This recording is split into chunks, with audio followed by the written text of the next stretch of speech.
A lot of times sales folks get hired because they have good personalities, they're engaging. Can they turn conversations into clients? And if they can't, then either you're not coaching them effectively or you've got the wrong person in that role. They may be great people. They may be better suited for another position in the company, but understand you got to have best in class people on that sales role because they're the ones that are not only keeping the lights on, but allowing you to provide for, the entire employee group. We all face this problem. We are the sole salesperson for our business. So every time that we're selling, we're not driving in more leads and servicing our clients. And every time that we're servicing our clients, we're not selling and making more money into our business. So what do we do? Well, the key here is we need to replicate ourselves as a salesperson and actually start passing off those duties to someone else so we can work on our business and not in our business. And that is why I brought on someone today who is going to walk us through the exact steps and processes for us to be able to accomplish that. On today's episode, we have Rich Cucuzzo, fractional sales leader and consultant at Sales Velocity Advisors. Rich Cucuzzo is an experienced sales leader specializing in helping companies transform sales teams to accelerate revenue growth. With a proven track record in sales leadership, Rich works closely with businesses to diagnose gaps, implement effective sales strategies, and build high-performing teams. By leveraging his experience in sales management, coaching, and process optimization, he equips sales organizations with the tools and methodologies needed to consistently exceed targets and drive sustainable growth. His focus on accountability and execution ensures the sales teams meet and surpass their goals. Today, we're going to chat with Rich a little bit about his backstory, about how he was able to grow all of this sales knowledge, and then get into some of the tactics on how we can, again, replicate ourselves and grow a sales team. So, Rich, welcome to the show. Oh, thank you, Dave. And boy, what a gracious introduction. I mean, that guy sounds pretty impressive. I don't know if that's me or not, but those are your words. Those are your words. Yeah, I guess so. Yeah, it must have been a moment of clarity that I had. But no, thank you. I really appreciate the opportunity to be on your show and contribute to what you're doing with your podcast. Absolutely. I love that. And like I said, we want to get into the weeds of how to replicate ourselves in the sales process, get ourselves out of the role of needing to always be on that sales call. But I want to learn a little bit more about you and what you've been able to accomplish over these years and how you've kind of been able to conceptualize some of these tactics you're going to walk us through. So let's maybe start from the beginning here. Where was kind of the early days career for Rich in the sales industry? Yeah, no, great question. So for me, I'm born and raised in New Jersey, and I started with FedEx. That was my corporate experience. I started with FedEx when I was 20 years old, part-time job to pay for school. And then once I graduated from Seton Hall University, go Pirates. Once I graduated from school with a marketing degree, it's like, what do I want to be when I grow up? And I literally got talked into going on an interview for a sales position at FedEx. And so that's where I started, 22 years old, and just a sales guy, just over the phone and calling on a geographic area and learning how to sell. And that at that time, learning how to sell. I was going to say, at that point, did you even know about how to sell, or are you just thrown into the fire? Just thrown into the fire. And they're, FedEx, like most large companies, they do a really good job in terms of formal training programs. But, it's one of those things where you can go to a training program, but you've got to apply what you learned. And there's a rinse and repeat aspect to it. And it probably was about 6 months in that, I had some level of success and got Rookie of the Year my first year, and I was really proud of that. I guess I could sell. I didn't view myself before I started in the sales role as being a salesperson or good in sales. Although that was several years ago, there is still a psychological barrier to being in sales. And I think for some people, they look at that as a less than honorable position, that you're selling something to someone who doesn't need it. And of course, you have visions of cars and whatnot that go with that. But I mean, the sales in today's world is really about understanding what the buyer needs. And then if you have a product or service that can help them achieve their goals, meet their needs, then that's a very synergistic relationship that's there, right? Do you find that though back then, did you have any kind of skills, innate skills that you think maybe could translate into your selling skill set? You know, maybe just charisma or just gift of the gab naturally? Yes, in hindsight, very much so. You know, it's interesting because I was encouraged to go on the interview. I think I mentioned that earlier, back at the FedEx days, and I didn't see myself as a salesperson having the skill set to be successful in that role, but others saw that in me. And so, you know, that tap on the shoulder, that encouragement definitely helped propel me down a path that I maybe would not have gone down on my own. But yes, you know, going through that experience, having a formal training program, representing a brand that, you know, in the case of FedEx, you don't have to explain to a prospective client who you are and what you do. They know, right? So that's great. You know, the reality is for millions of businesses, especially in that small business ecosystem, folks don't know who you are. So you have to be able to push through. Of course, marketing aspect of things can certainly help you, you know, promote your brand, who you are, what you do, how you can help a prospective client. But yes, I mean, if you think about it, be it me or anybody in a sales role, there are certain skills that you need to bring to be successful. Not everybody can sell. And Dave, you know, the interesting thing is very often with business owners, if they're hiring that first salesperson or that next salesperson, there's this view of, well, what should I look for? And you know, and maybe it's a candidate that it could be somebody internally in the company already, or it could be an external candidate. And they're like, well, they're very charismatic and they're good with people and they're easy to have a conversation with. You know, and I would tell them that that's somebody you want to have a beer with, maybe watch a football game. It doesn't mean they're going to be a good salesperson. You know, certainly charisma and being a conversationalist is important in a sales role because you're representing that company, that brand, and you're talking to existing clients and prospective clients, and you want to be somebody that can do that effectively where people want to engage with you, right? You certainly need that, but sales is hard, really hard. I mean, you get a lot of no's. If you think about it, if you can convert 3 out of 10 prospects, 3 out of 10, you know, that's pretty darn good in the sales arena, but 7 out of 10 people said no. You know, think about that level of rejection. I mean, that's hard. And so there's a certain level of resiliency, or I would call grit, that you need to have to be successful in sales because you can't take that personally. You know, you've got to be able to push through and persevere and understand that, you know, buyers are going to buy when they're ready to buy, not when you want to sell them something. And so there's a level of persistence and grit and determination that you need, but it also has to be counterbalanced by patience because they're not going to move any faster than you want them to. And the analogy that I use, it's kind of like walking a dog. You know, if you've ever owned a dog or, you know, what have you, you know that there's going to be times where that dog, they want to linger. They want to sniff everything they possibly can. They want to check things out. And you're trying to tug it on that leash and they don't want to go. And it's very similar to a seller and a buyer relationship where sellers want to sell and by God, they want to sell as fast as they can and move on to the next one. If that buyer's not ready, they're going to pull back. They're going to resist. And in many cases, they say no, right? So there's a balancing act that's there. What you were saying too is the idea of you can be this charismatic person and have kind of great skills that typically are good for, can play a part in the sales process.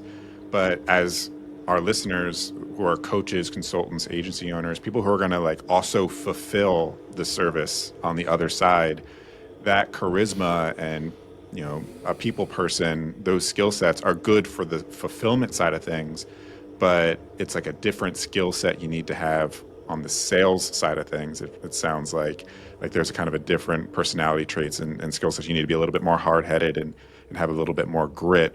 And then kind of the fulfillment of that is where you can be a bit more, bring out more of like the friendliness and the charisma and the helpfulness, if you will. Is that the way Yeah, to look at it? I think directionally, yes. The challenge for many consultants and business coaches specifically is in many cases they're really good at what they do, but the business development aspect of running their own enterprise is what's challenging. It just is. So for an example, if you look at the fractional C-suite, sales, marketing, finance, operations, right? Typically, folks that are operations leaders or finance leaders, they don't have the most engaging personalities. They just don't. However, many of them are really good at what they do, right? So you're not looking for charisma or presence. You're looking for capability and skill set, right? And be able to get things done. Not that you don't want that from a sales and marketing leader. Of course, you need that as well.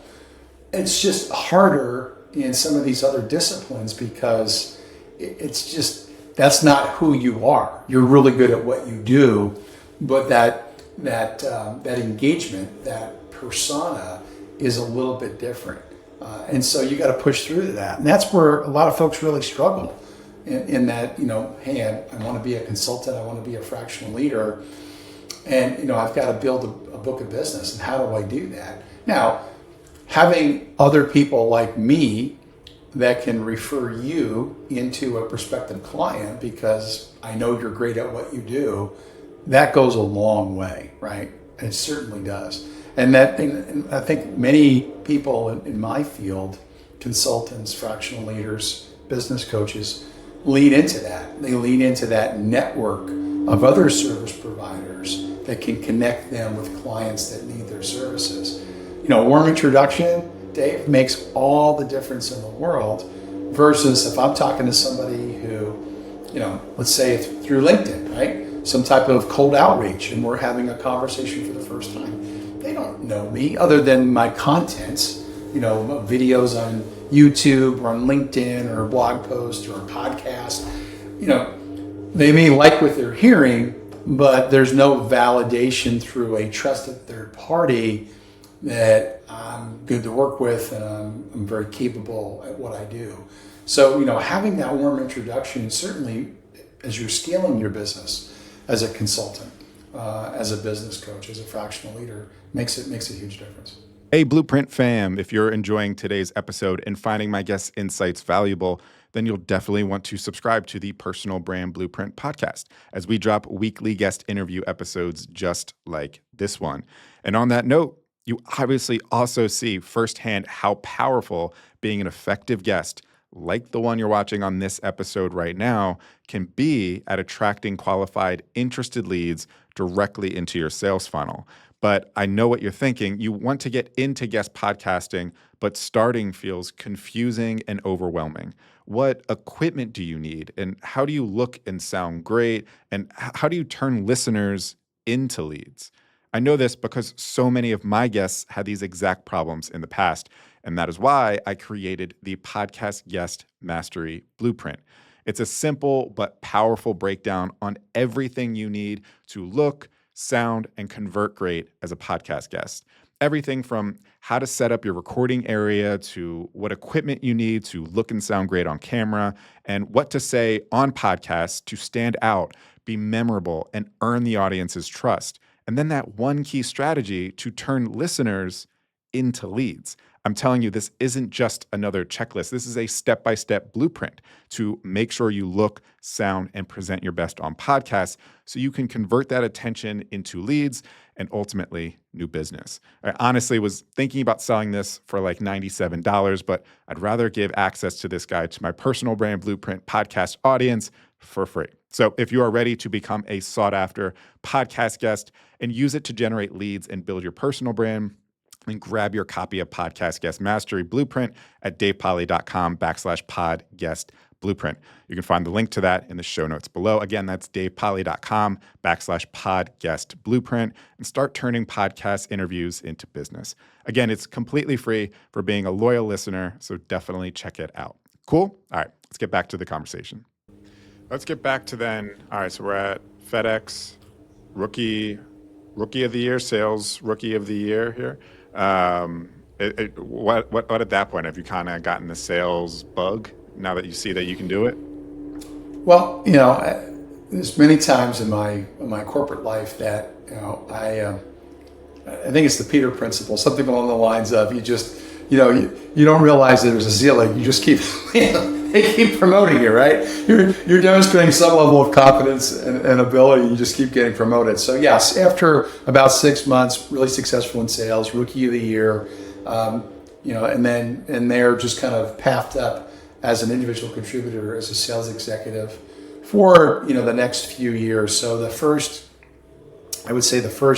4 years or so of my FedEx time was being a sales executive, and I enjoyed it, and I was really good at it, but I wasn't necessarily passionate about it. And once again, somewhat accidentally, I was working for a manager who saw in me the skill set to be a good leader. So she encouraged me to go down that path, first informally, and then ultimately led to stepping into my first management role. I was like 27 years old. So I was really, really young. I started at FedEx at 20, first sales job at 22, first manager's job at 27.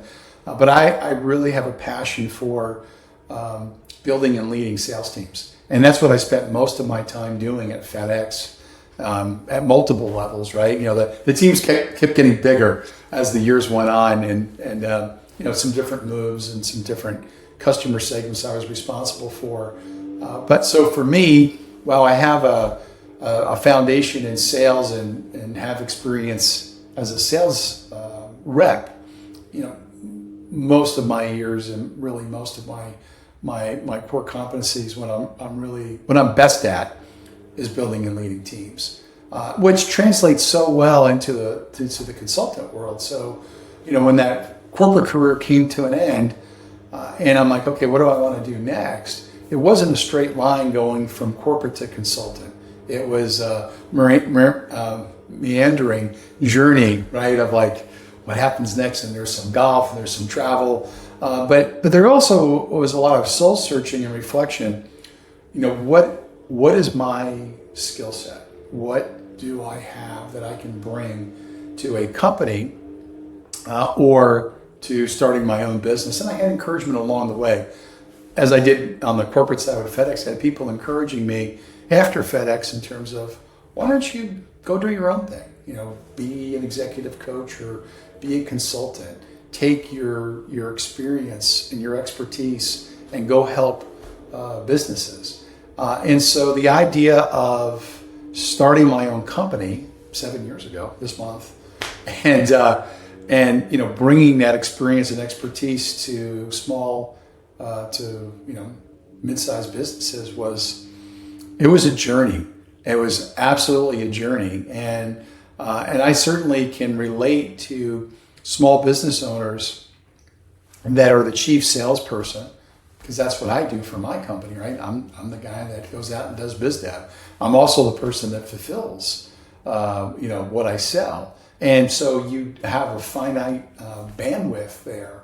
And so, it's no different than a small business owner where, they've got a book of business, clients, reoccurring clients, and new business that comes in through word of mouth. And then you get to a point where, okay, we've hit that ceiling, and whatever that is, that could be $5 million a year, $10 million a year. We've hit the ceiling where, because I own the business, I need to be focused on running the business, but I'm in the day-to-day wearing that sales hat, that biz dev hat. Like, for example, I worked with a few years back, worked with a company that was doing commercial heating and air conditioning, so HVAC. And family-owned business, second generation, the president of the company, really good guy. He was the chief salesperson, and they're about $8 million in revenue. But it got to the point where it's like they were bidding on business. They weren't even following up on the bids because they just didn't have the time to do it. So he reached out to me vis-a-vis LinkedIn. It's like, hey, can you help me? And it's like, yeah, I can help you. Let's go hire your first salesperson. And for them to be successful, we kind of have to set them up for success. So we've got to have a sales operating system, a foundation, if you will. You mentioned earlier about the ability to have processes in place, right, that are scalable. And so, things like that first salesperson, okay, well, what does that ideal sales executive look like? What are we looking for in terms of background, experience, and expertise, right? Those core competencies and what have you. So then we need to create that. And then when we go to market and we start to look for candidates that meet that criteria, then we have to tell our story, right? They're going to want to know, well, what's a day in a life look like? Do I have a geographic area that I'm responsible for? Do I have existing accounts that I'm calling on? Or is it pure business development where I'm out there and I'm hunting for net new business? And if I'm hunting, how are you going to help me be successful? Are there some top of the funnel leads that are coming in vis-a-vis through the marketing side of the business, right? And who am I talking to? Which industries and who are the people within those companies that you want me to talk to? Are they if you're doing HVAC, you're probably talking to somebody who's like facility maintenance, right? Or it could be a building owner, or it could be the construction team if it's like new buildings that are being put up. So who am I talking to? What's the messaging? Who's our competition? And how are we differentiated from them? Like, you have to know all of this, because as you're looking to hire somebody, they're going to want to have that conversation, and we're going to know what's the onboarding and the training look like. They're going to want to know what the commission plan looks like, right? And how they can make money, because if you're hiring the right salesperson, they're money motivated, right? Great salespeople are. And so, you're not doing it just for the base salary, but you're doing it for the base salary plus the commission. So what does that look like? And, it should be simple enough to explain, challenging enough to meet your growth goal, right? And that commission plan really should be aligned to your growth strategy. What about your CRM? Oh, you don't have one. Well, of course, you don't, because there's no sales team. So you got to implement a CRM. And what are those key activities that you want that salesperson doing each day, each week, each month? They're going to help them achieve their goals. So I know that sounds like a lot. It is a lot. And so I'm the person that comes alongside of that business owner, and I help them build this sales operating system. No different than what you have here. You've got iOS on your iPhone, right? It's a sales operating system, and you've got to build one that's going to run efficiently and help you achieve what you want to achieve. So people and process. And then ultimately, the third spoke here that's going to drive the desired performance is, what does that coaching cadence look like? A lot of business owners and CEOs, they hire the salesperson and they feel it's just plug and play. It's like, no, you got to coach them. And that doesn't mean you babysit them. It means that you've got to be actively coaching and engaging with them. They're representing your company in the marketplace. They're talking to existing customers. They're talking to prospects. So you've got to be closely aligned to them, and you want to get feedback, real-time feedback. It's like, what are you hearing? Are our customers happy? Great, because they're going to continue to buy from us. The prospects, when you're getting a no, why are they saying no? What's the scuttlebutt? What's happening? What do you need from me to be successful? How are we priced vis-a-vis the competition, right? Are there any gaps in our portfolio? Is our value proposition resonating out there? So there's a lot to do. So I'm the person that comes alongside of that owner on their growth journey and helps them create this infrastructure. And if they have something in place already, helps them optimize it, right? Because there's always opportunities for improvement. Same thing with people. You could have an existing team in place, but do you have the right people in the right roles? I told you earlier, a lot of times sales folks get hired because they have good personalities. They're engaging. Terrific.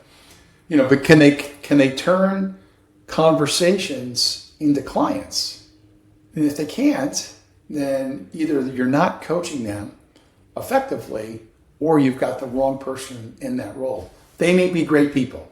They may be better suited for another position in the company, but understand you got to have best in class people in that sales role because they're the ones that are not only keeping the lights on, but allowing you to provide for, the entire employee group, right? Yes, you can When grow. would you say for coaches, consultants, small agency owners, when is the right time to start thinking about duplicating yourself out of the sales role? Hire the first salesperson. When you get to a couple of things, it's a great question. Like the president of that HVAC company, commercial HVAC company, he got to the point where it's like, I'm at 8 million. My growth is kind of leveled off, year over year growth. They were bidding on business that nobody was following up on. So it was like, you're just bidding for practice. I mean, that's pretty time consuming, right? And there were reoccurring clients that weren't getting attention. So the nurturing wasn't going on. It just got to the point where he couldn't do it anymore. And, it's when things start to fall off your plate, it's kind of like an all-you-can-eat buffet. There's too much on your plate. And when you're walking back, things start to fall, right? There was just too much on his plate. And, it wasn't necessarily looking to clone himself because you're not. You're not going to find somebody in most cases that's going to be as this guy's been, run the company for 20 years. It's like, you're not going to duplicate yourself. But we were able to find somebody that we could bring in who I think was in an adjacent industry. So it's easy plug and play in terms of onboarding and training. And within 90 days, I mean, even less than that, that person was up and running. And so then you can hand off things to the salesperson that you don't have time to get to. Typically growth is plateaued. You're not nurturing, you're losing, in some cases, losing clients because you're not nurturing the relationships. And you're not able to follow up on proposals or bids that you're sending out. That's when you kind of know that it's time. And the other part of it too, Dave, could be, you've got a growth expectation that, hey, we're going to grow by 25% or 30% this year. Well, great. How are you going to get there? You can't just pick a number out of the clear blue. I mean, there's got to be a plan to get there. And so, with sales, the nice thing about sales, you could look at it analytically and dive in and say, all right, for every bid, every bid I submit, every proposal I send out, I'm converting on X percent. Okay. And the value of that new business is this. So, like on average, I'm closing, let's say 3 out of 10 of the deals. And on average, I'm generating, let's say $100,000 from each of those. Okay. So $300,000. And let's say that's quarterly. So then each year, it's 1.2 million on average is what you're generating. Well, if you want to accelerate that, then you need, assuming your close rates stay in the same and your average revenue per close stays the same, you need more opportunities. And if you need more opportunities and there's not enough hours in the day to get to them, then it's time to go hire a salesperson, either your first one or your next one. I think a lot of people are weary of hiring someone else to do sales because they think, I'm the founder of this business. Like the HVAC example, this person lived and breathed this business for however many years. They know the intricate details. They know how to respond to questions that they're just most commonly asked. And they're like, how can that possibly be, I won't use the word replicated, but how can someone else kind of be able to harness the same passion and mindset and knowledge that I have for this service and vessel it through them?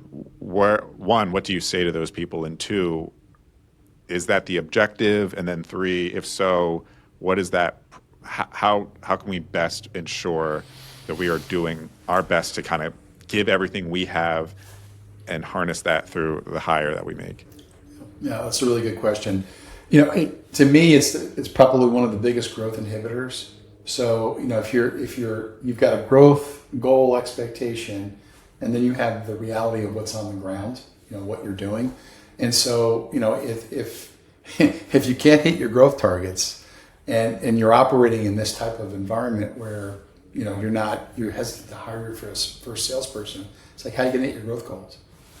And certainly there's other ways that you could do it, but through a reseller model, distributor. It depends on the industry, right? What we're talking about, but in a service business, typically, the best way to get there is going to be adding headcount, and initially that salesperson, you can certainly for the first few months make it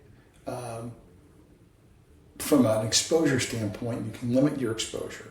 You can assign them, if you're going to give them some existing accounts, you give them some smaller accounts, right? So if they get in trouble, it's not going to have a material impact on your business. Same thing with opportunities. Some of the smaller opportunities from a revenue standpoint, you can assign to them. First things first, part of the onboarding, they're shadowing you. And so there's a knowledge transfer that's taking place. And so, I view coaching pretty straightforward in that if you're a new employee, new sales rep, and we've worked on something together in terms of coaching and development, I shouldn't have to have the same conversation with you over and over again. You should be able to absorb and apply what I'm sharing with you.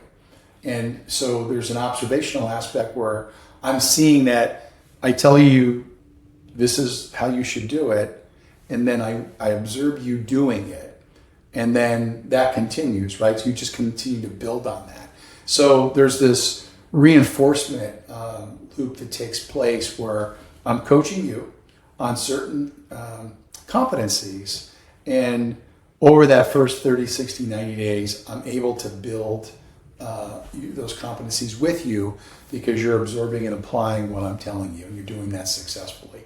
And so my confidence grows on what you're able to take on, and over time, getting to the next 3 months, right? So the first 3 months, first 90 days are critical. And then the next 90 days, I have more confidence in your ability to take on larger opportunities, net new business, as well as take on some larger clients. That doesn't mean that the owner is no longer engaged. You certainly can pull them in as need be, especially with existing clients. There's a history, there's a relationship that's there. But there's some day-to-day stuff that the salesperson can do that takes it off the owner's plate once that salesperson has achieved competence that you have observed. So it's a common growth inhibitor that I see. I think for business owners and CEOs that have a growth mindset, they recognize that I've got to get past these self-limiting beliefs if I want my company to continue to grow. And if they want to keep it at a certain level where, hey, you know what, I'm good. If I can just maintain this level of revenue and I can manage it, then they just don't get bigger. That's fine. That's certainly a path. And for some consultants and business coaches and fractional leaders, they're very intentional about that. I have the bandwidth to work with a certain number of clients, and anything above that, I have to say no to, and perhaps refer another service provider. And I fully respect that. I've been in those situations where I don't have the bandwidth, and so look, depending on the prospective client, maybe I can introduce them to somebody else. In my world, people typically are buying me, right? And so it's not like one size fits all. It doesn't mean that you can't. I couldn't partner with somebody, right, and say, hey, Joe can help you, Dave can help you. That's fine. It could be fine, but you have to deliver and meet the client expectations, right? That's the hard part for scaling when you're in this business. You talked about a process where there'll be expectations. Like any good sales hire is going to have questions and expectations.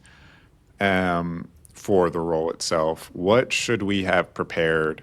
You kind of started to go through that list actually earlier, but like specifically when we say we've already know who we're going to hire, but we want to create kind of the toolkit and resource kit for the hire to be most successful. What should we make sure we have ready to hand off to this new hire? Excellent question. And the more you can document, the better. And understand that these conversations are going to occur as part of the interview and vetting process, right? So you need to be prepared to answer them. So typically, a salesperson, there's a few things that are there. One is educating them about your company, who you are, what you do, the clients you serve, why people buy from you, what's your value proposition, and then and that in terms of why people buy. So you certainly need to be able to articulate that. You need to be able to articulate the industries that you're selling to, and then the functional area of expertise within those industries. Am I selling to operations, finance, sales, owners, users? Who am I selling to? So you need to be able to articulate that. They will want to know, their job role and responsibilities. Like, what do you expect from me? What does that look? What are the activities that you expect from me? Daily, weekly, monthly, quarterly. What's the goal? Revenue goal, right? How much revenue you want me to bring in? What's the average revenue per sale? How long's the sales cycle? These are all questions that good salespeople will ask. They're going to want to know about the commission plan and how that works and when they get paid. Do they get paid when they get when they sell something? Do they get paid when the customer pays the company that they're working for? They're going to want to know that. So you have to be able to talk about that. They're going to want to know about the culture of the company. Who are they working for, and what does that look like, right? In terms of that coaching rhythm, that coaching cadence. They're going to want to know about the tech stack. What do you have to support them? Like, what's the CRM? Do you have other prospecting tools like ZoomInfo and Seamless AI and what have you? What about marketing? What kind of inbound leads are coming in? And what's the volume of the leads that are coming in? And what's the conversion on the leads that are coming in? Right? Those are the types of questions that you're going to get asked. And then career path. What's that look like? If you're hiring a business development rep, somebody who's doing cold outreach, that's qualifying opportunities, prospects, and putting it on the calendar for a sales executive to follow up on. What's the career path beyond that role, and what does that timeline look like? And they're going to want to know about developmental opportunities, right? And what's your onboarding plan look like, and the training and all of that, and what kind of hardware or software they get. There's a lot. And so, and what I see sometimes, Dave, which good salespeople can sniff this out in a heartbeat, the owner is not, the CEO, the owner is not ready they're not prepared to have those conversations. And it comes across in the interview. Because, look, I look at the interview, it's a yin and a yang. First, I want to find out more about you, and I'm trying to determine if you're a good fit for the role that I'm hiring for. But then the tables get turned, and it's the candidate's time to ask you questions, and these are some of the questions that you get, and you need to be prepared to answer. And then the classic one is, what's your close ratio? Why do people say no? And how quickly, if you're in a manufacturing environment, how quickly are you quoting? Is it 24 hours? Is it 72 hours? Is it 2 weeks? What's that look like? And also as a sales rep, I want to know, how successful have you been? What's your growth been look like the last 3 years? What's your growth expectation for this year? Who's the best person on the team? How are they doing? Right? I mean, again, when you get deep into the interview process, and the bigger the role, the more experience that you're looking for, you're going to have candidates are going to dig in. They're going to want to have answers to these questions, and you've got to be prepared. And again, this is where someone like me can come alongside of a business owner or CEO. I'm the co-pilot, right? Yeah. I don't take the place of the owner or the CEO, but I'm there as that expert, that sales leader expert that I've interviewed thousands of people over the years in the corporate world and the consultant world, and I've had conversations like this. I know what questions to ask of a candidate. I also know what questions a candidate's going to ask us. And so I'm going to do my level best to make sure that we're prepared to answer those questions. And in the case, Dave, as we talked about before, if I'm helping an owner hire their first sales rep, I'm like, look, we can start that process today. I'll help you create that ideal candidate profile, and then we'll start that process of looking for those candidates. But simultaneously, we need to be focused on these infrastructure areas, CRM and commission plans and job roles and responsibilities and onboarding and coaching, because we're going to get asked questions. And we can't wait till we hire the sales rep before we go do this. I've got a client right now that's going through that, growing pains, right? They hired two BDRs, appointment setters, and they weren't ready for them. They didn't have the tech stack in place. They don't have the scripts in place. So they've got these people assets that are there, and they're paying a salary, and they don't have the stuff that they need to put them on the phone. So it's probably going to be a good month plus from the time that they were hired before they start dialing. And that's not good. It's not good. But look, as a consultant, a fractional leader, it's not my company. My role is to provide counsel and guidance. Business owners are going to do what they want to do, right? You can only provide so much counsel and guidance. Right. People are going to do what they want to do. And if people were interested in, they're looking to start to build out their sales team, hire their first salesperson, what are the best ways to look into your services or get a hold of you? So for me, the best way to get in touch with me is either through LinkedIn at Rich Cucuzzo, or you can go to my website, salesvelocityadvisors.com. That's the best way to engage with me. And very straightforward with my initial conversations. I mean, it's free of charge. Have a conversation. I need to understand where you're at, where you want to go, perhaps quickly identify what's holding you back, and then see if I can help. And if I can, great, we can talk about what that looks like. And if I can't, in some cases it's like I'm not the right solution. They may be looking for somebody that can help them, actually sell for them, which I don't do, right? So, if you want an outsourced business development executive, I certainly can refer you to other providers that do that. I don't do that. But in other cases, it's what I'm hearing from a prospective client is they've got issues executing on their value proposition. Well, that's not a sales issue. That's an operations issue, production issue. I certainly can help them optimize what they're doing from a sales point of view, but if their true pain point in growing is operations or finance focused as opposed to sales focused, I'll call that out. And I want to make sure that they can be successful. If my expertise is not what they need at that moment, I will tell them that. As you can imagine, it's like going to the doctor. You go to, something's wrong, and it's like, I've got an issue with my back, neck, leg, arm. Well, is it really that, or is it something else going on that's kind of doing it's referred pain, right? A lot of times, what I see is businesses, owners will come to me and are like, "We need revenue."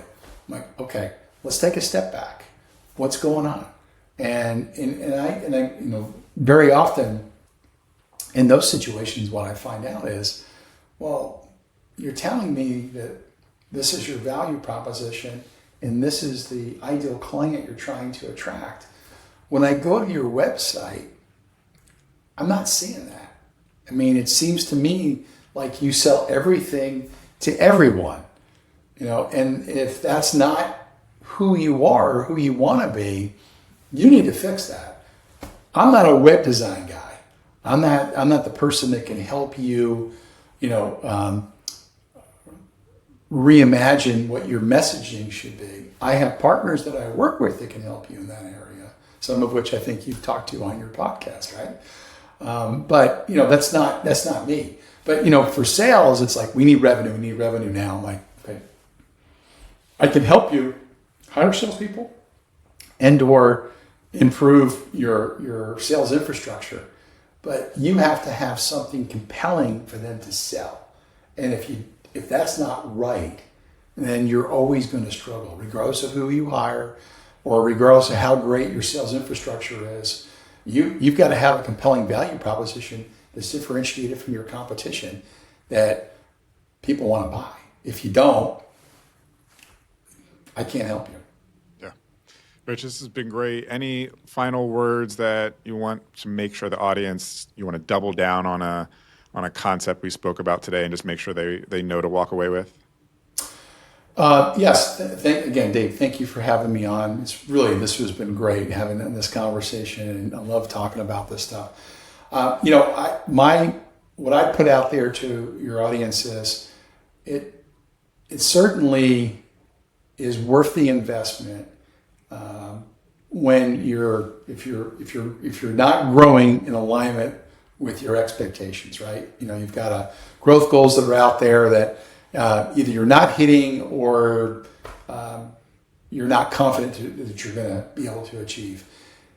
Having a third party independent person come in and evaluate where you are from a revenue standpoint, from a sales and marketing standpoint, and then identify growth inhibitors and gaps that need to be addressed to help you get to where you want to go. It's no different than a financial advisor or an executive physical, or heck, buying or selling a house, right? You bring somebody in who does a home inspection, and it may validate things that you already know. It may surface some things that you weren't aware of. But there's a lot to be said for an independent, third-party, non-biased evaluation of where you're at. So if revenue growth is something that you're struggling to achieve, struggling to maximize, you certainly should talk to someone like me that can help you in those areas. Absolutely. So make sure you reach out to Rich. Again, thank you so much for being on today. This was a great in-depth conversation. Learned a little bit about your history in sales and sales leadership, and then how you've kind of crafted everything you've learned through that experience into now a service that you provide clients and helping them grow out sales teams and helping us coaches, consultants, and agency owners start to grow our sales team and grow our revenue. So again, thank you so much for being on. If you were looking to learn more about how to grow your personal brand and start bringing in more revenue into your business, make sure to follow and subscribe to the Personal Brand Blueprint podcast. Follow me, Dave Polykoff, on LinkedIn, as well as Rich. And check out davepolykoff.com to see how we can work together on a one-on-one basis. Thanks, and see you on the next episode of the Personal Brand Blueprint. Today, we learned about my guest's origin story, unique methods, and credibility. If you want to see me break down how today's guest can use those tools within the Personal Brand Blueprint strategy to attract, convince, and convert new qualified leads so you can do the same for your business, then check out this episode here. Or if you want to continue to hear more incredible personal branding origin stories and learn more valuable personal branding skills from my awesome guests, then check out the full playlist of interviews here.